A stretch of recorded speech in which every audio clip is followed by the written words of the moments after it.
मित्रहो, या व्हिडिओमध्ये आपण अ टीन एजर्स प्रेयर या कवितेचे पोएटिक ॲप्रिसिएशन करणार आहोत। मित्रो, पाठामध्ये पुढे वळण्यापूर्वी अ टीन एजर्स प्रेयर ही कविता समजावून सांगणारा हा व्हिडिओ तुम्ही पाहिलेला आहे असे गृहीत धरतो। सोबतच पोएटिक ॲप्रिसिएशन कसे करावे हे समजावून सांगणारा हा व्हिडिओ देखील पहा। या दोन्ही व्हिडिओच्या लिंक खाली डिस्क्रिप्शन बॉक्समध्ये आणि वर आय बटनमध्ये देखील दिलेल्या आहेत।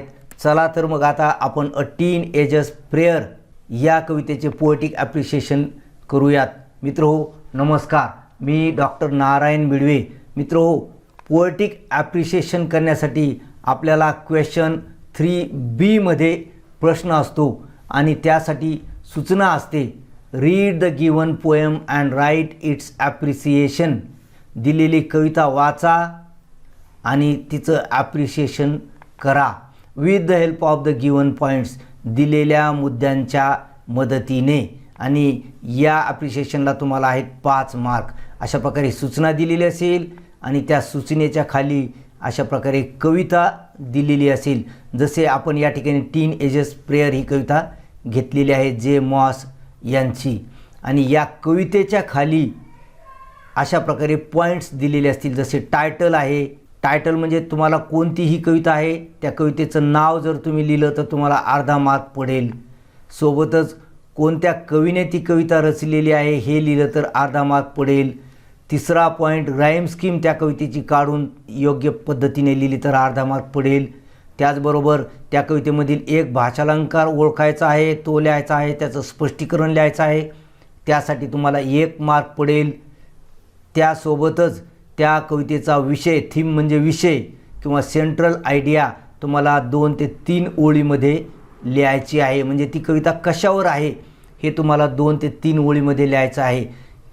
याला 2 मार्क आहेत। अशा प्रकारे एकूण 5 मार्क तुम्हाला या प्रश्नाला आहेत। चला तर मग आपण अ टीन एजर्स प्रेयर या कवितेचे पोएटिक ॲप्रिसिएशन लिहूयात। पहा, आपण या पोएटिक ॲप्रिसिएशनचं टायटल घेतलेलं आहे poetic appreciation of a teenager's prayer. मित्रो, पोएटिक ॲप्रिसिएशन म्हणजे काव्य रसग्रहण, म्हणजे त्या कवितेमध्ये काय काय चांगलं आहे, काय काय आपल्याला आवडलं, कशामध्ये मजा वाटली कविता वाचताना ते लिहिणे, त्यालाच पोएटिक ॲप्रिसिएशन म्हणतात। परंतु आपल्याला दिलेल्या मुद्द्याच्या मदतीने हे लिहायचं आहे। तर सर्वप्रथम आपण टायटलविषयी माहिती लिहूयात। म्हणजे ही कोणती कविता आहे, कविता दिलेली असते ती आपल्याला ओळखायची आणि ती कोणती कविता आहे हे लिहायचं आहे। पहा, आपण काय लिहिलं आहे, this poem is a teenager's prayer. ही कविता अ टीन एजर्स प्रेयर ही कविता आहे। दुसरा मुद्दा आहे नेम ऑफ द पोएट, कोणत्या कवीची ही कविता आहे। This poem is composed by J Moore's. जे मॉर्स यांनी ही कविता रचलेली आहे। कविता असली तर कंपोज्ड असं वापरायचं आणि धडा असला तर रिटन असं वापरायचं। कंपोज्ड म्हणजे रचलेली। तिसरा मुद्दा पहा, राईम स्कीम।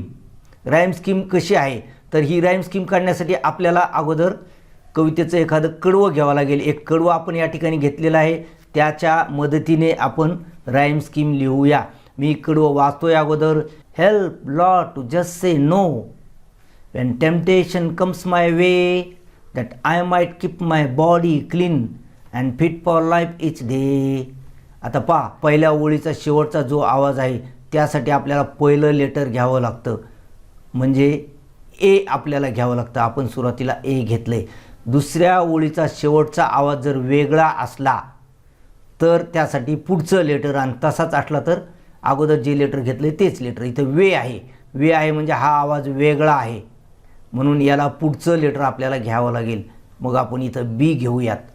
आता तिसरा आवाज पहा, क्लीन, न आहे इथं शेवटी, मग हा पण आवाज वेगळा आहे, म्हणून यासाठी आपल्याला सी घ्यावं लागेल पुढचं लेटर। आणि आता या ठिकाणी डे आलं आहे। डे हे वे सारखंच आहे, डे आणि वे दोन्ही सारखेच आहेत, म्हणून वेसाठी कोणतं लेटर घेतलं आहे आपण, बी, म्हणून डेसाठी देखील आपल्याला बीच घ्यायचं आहे। अशा प्रकारे या कडव्याची राईम स्कीम काय झालेली आहे, ए बी सी बी, ती आता आपण इथे लिहूयात। Rhyme scheme of the poem is A B C B. सगळ्या कवितेचीच राईम स्कीम अशी आहे, म्हणून आपण पोएम असं लिहिलेलं आहे। आता पुढील मुद्दा पहा, द फिगर ऑफ स्पीच. आपल्याला एकच भाषालंकार ओळखायचा आहे आणि त्याचं स्पष्टीकरण द्यायचं आहे. आता हेच कडवं आपण त्यासाठी वापरूया. पहा या ठिकाणी हेल्प लॉर्ड असं हा मुलगा किंवा हा स्पीकर म्हणतोय. ईश्वराला त्यानं हाक मारलेली आहे. त्याला इंग्लिशमध्ये ॲड्रेस म्हणतात. आणि तो कोणता भाषालंकार आहे? त्याला म्हणतात अपॉस्ट्रोफी. अपॉस्ट्रोफी म्हणजे परोक्ष संबोधन, म्हणजे अनुपस्थित व्यक्तीला उद्देशून किंवा अमूर्त किंवा निर्जीव वस्तूला उद्देशून बोलणे. या ठिकाणी ईश्वर उपस्थित नाही म्हणून अपॉस्ट्रोफी हा भाषालंकार इथे वापरण्यात आलेला आहे. त्याचं स्पष्टीकरण आपण लिहूया. The figure of speech used in the poem is apostrophe. या कवितेमध्ये वापरलेला भाषालंकार आहे अपॉस्ट्रोफी. आता याचं स्पष्टीकरण पहा. The speaker addresses an abstract entity God as if he is standing before him. आता या ठिकाणचा स्पीकर हाक मारतोय, बोलावतोय. कुणाला बोलावतोय?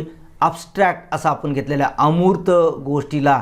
ईश्वर ही अमूर्त गोष्ट आहे किंवा ॲबसेंट पर्सन देखील आपण म्हणू शकतो. As if he standing before him, जणू काही ईश्वर त्याच्या समोर उभा आहे. अशा प्रकारे हाक मारतो हा स्पीकर, म्हणून अपॉस्ट्रोफी या ठिकाणी वापरलेला आहे. मित्रोपा या ठिकाणी आपण कॅपिटल एच घेतलेला आहे कारण ईश्वरासाठी हे आपण वापरलेलं आहे. चला आता पुढील मुद्दा पाहूया. थीम किंवा सेंट्रल आयडिया म्हणजेच विषय. थीम म्हणजे विषय. या कवितेचा विषय काय आहे? तर एका किशोरवयीन मुलाने केलेली प्रार्थना हा विषय आहे. The theme of the poem is a teenager's prayer to God to help him. एका टीनएजर्सची ही प्रार्थना आहे ईश्वराला केलेली. कशासाठी? मदत करण्यासाठी. कोणकोणती मदत हा मुलगा मागतो? This teenager doubts whether he will be able to take right decision. सगळ्यात अगोदर त्याला शंका वाटते की योग्य डिसिजन तो घेऊ शकेल काय. यासाठी तो ईश्वराची मदत मागतो आहे. पुन्हा कशासाठी मदत मागतो आहे? He praise to God to make him virtuous and also thanks him for being with him in his teenage life. आणखी प्रार्थना करतो कशासाठी? त्याला सद्गुणी करण्यासाठी, गरीब लोकांचं प्रोटेक्शन करण्यासाठी. स्टँड फॉर असं कवितेमध्ये वापरलेलं आहे. सद्गुणी करण्यासाठी तो ईश्वराला प्रार्थना करतोय आणि ईश्वराचे आभार मानण्यासाठी देखील ही प्रार्थना आहे. कशाबद्दल आभार मानतोय? Thanks him for being with him in his teenage life. त्याच्या किशोरावस्थेमध्ये ईश्वर सोबत राहिल्याबद्दल देखील तो ईश्वराचे आभार मानतो आहे. मित्रो, अशा प्रकारे तुम्ही जर मुद्दे वापरून पोएटिक ॲप्रिशिएशन लिहिलं तर तुम्हाला 5 मार्क आरामशीर पडतील. लक्षात ठेवा, हे सगळेच्या सगळे मुद्दे तुम्हाला वापरायचे आहेत जसे आपण वापरलेले आहेत. आशा करतो की व्हिडिओ तुम्हाला आवडला असेल. व्हिडिओ आवडला असल्यास त्याला लाईक करा, आपल्या मित्रांसोबत व्हिडिओ शेअर करा आणि चॅनलवर पहिल्यांदाच आलेला असल्यास चॅनलला सबस्क्राईब करून बाजूची घंटीसुद्धा दाबा. त्यामुळे चॅनलवर यानंतर येणाऱ्या व्हिडिओची सूचना तुम्हाला सर्वप्रथम मिळेल. आणि चॅनलला सबस्क्राईब केले नसल्यास सबस्क्राईबसुद्धा करा, कारण हे चॅनल तुम्हाला 11वी आणि 12वीच्या इंग्रजीच्या अभ्यासासाठी देखील उपयोगी येणार आहे. आणि मित्रहो, या ठिकाणी दिलेले हे 2 व्हिडिओज अवश्य पहा. भेटूया असेच पुढील व्हिडिओमध्ये. तोपर्यंत have a good day. Thank you.